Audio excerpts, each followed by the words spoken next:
This is the Shoutout Show! Hey nerds! So hi, this is where we get to do the personalized interaction, you and me, right here. This show is the Shoutout Show. There is no other Shoutout show like it. Let's just do the thing.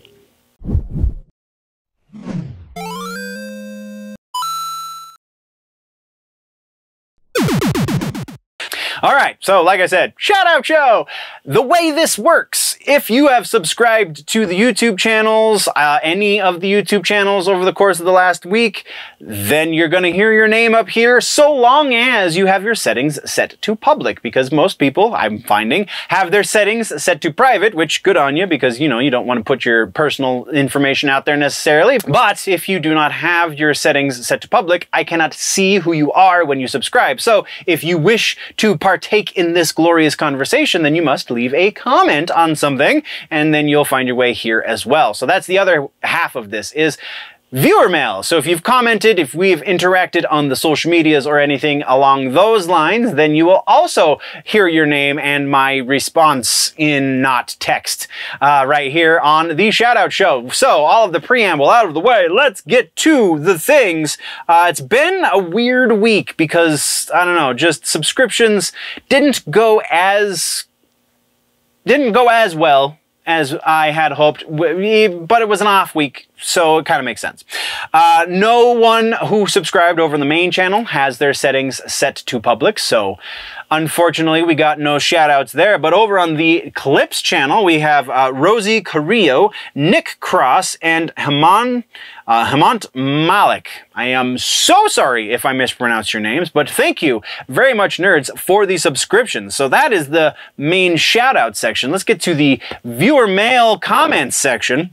So, starting things off, we have a comment on one of the section videos over on the Clips channel. It was the TV section. There was, I believe, 2 weeks ago, the last of the Acolyte Mandalorian. This one comes from Darryl Flynn, and Darryl says, I'm not sure I would watch Constantine if it was Keanu, but I would expect the guys who played him in the CW stuff, I would like to see it more gritty. As for The Last of Us, they clearly rush and compacted Game 1 into Season 1 because they really focus for Neil is the second game and he wants to subject everyone to that game as long as possible before Game 3 appears. So it's to retroactively change the game's story narrative, maybe. All right. A little hard to follow because of a couple of spelling errors, I think, so there is that. But I think the first comment has to do with Constantine. Wouldn't watch Constantine if Keanu Reeves reprised his role as John Constantine for his very unique Elseworlds tale of John Constantine. And I feel like you should watch the Keanu Reeves Constantine movie again, because it's not great. It's not, by no extent of the imagination is it like spectacular. Is it just this thing that needs to be watched by everybody? But it's fun, and if you have an appreciation for the character, if you know the character in comic books, and you can see some of the similarities that exist, like it's still fun, and you get Gavin Rossdale, I mean, his one and only acting project, and just a very interesting movie through and through. So I would be interested to see where they can take that, at least for one more movie. But if it doesn't happen, I'm not losing sleep over it. So kind of agree with you on that. As far as The Last of Us, I think my thoughts on this have been pretty much driven home at this point. Yeah, I think we could have stretched Game 1 into potentially 3, minimum 5, maximum seasons. Really, I think you might be right. I think Neil Druckmann, which is kind of what you were saying, Neil Druckmann is just trying to extend the life of Game 2, because that one is the more politically charged as far as our social politics are concerned. So yeah, I think there is some truth to that. I think there is a breadth of possibilities that they are just completely ignoring by doing what they did with Season 1. It was great. I really dug it, but it could have been so much better. And I think that's everything from you. So thank you very much, Darryl, for your comment. Let's move on. Next is a short comment. It's from the Mortal Kombat 95 suggestion a couple weeks ago for the movies. It says, it's from RobertAlma Garcia, and RobertAlma says, love the 95 Mortal Kombat movie. I still watch it. Saw it again 2 weeks ago.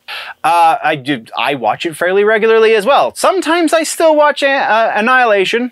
Not gonna lie, I am that big of a Mortal Kombat nerd, but I don't necessarily, like, pay attention.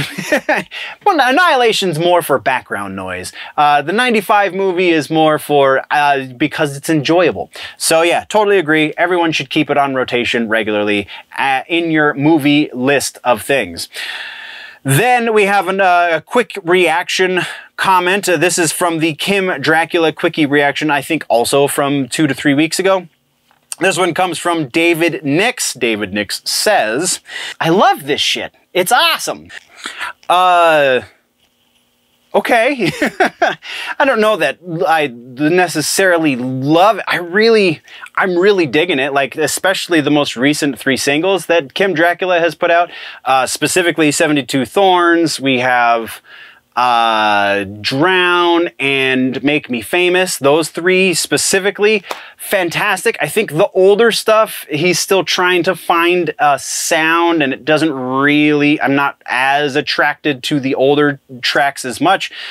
Specifically, I'm thinking of the Lady Gaga cover. It's just a little too Marilyn Manson doing the Eurythmics for me, but still, the more recent stuff, I would tend to agree. Maybe not love, but really like, for sure. Then we're moving over to some reaction video comments.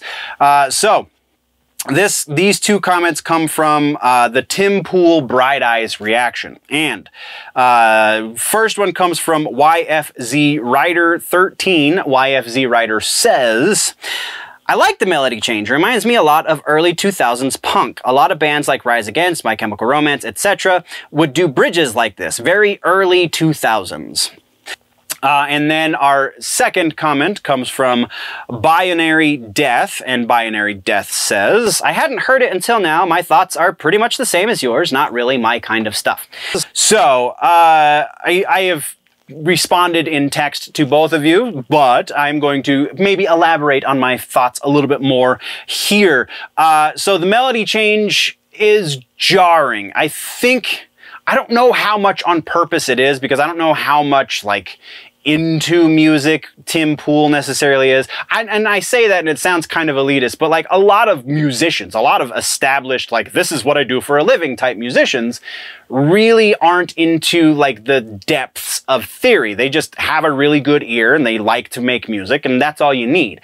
So like, it's not a slight to Tim when I say that I don't know how much theory he knows, or if it was a conscious decision to go to the 3rd on that bridge instead of to the 5th, which would feel a little more cathartic.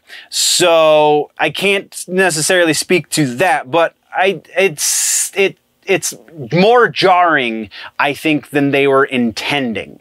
Not bad, still very well produced, rather well written, just not my kind of thing. Much like the Binary Death dude says, hadn't listened to it until he listened to my reaction to it, which I suggest in all of my reactions, maybe you should go listen to the original first and then listen to my reaction and analysis. But either way, yeah, it's just, I'm just not into emo. And the mid-2000s punk, as YFZ puts it, is by and large just emo is what they're referring to. Because, yeah, Rise Against, I would say punk rock, but My Chemical Romance, no, not really. So, yeah, it wasn't my thing. It's just, that is the way it is. And that brings us to the end of this shout out show. Thank you very much, nerds. If you want to join in the conversation, if you want to get your name into the shout out show, then I told you at the beginning how you can do that. Either subscribe with settings set to public, or leave me a comment and we'll talk about whatever it is you want to talk about. Until then, nerds, I thank you very much for joining me. We'll see you in the next one. Before we go, always remember that if it's generally nerdy, it's probably here.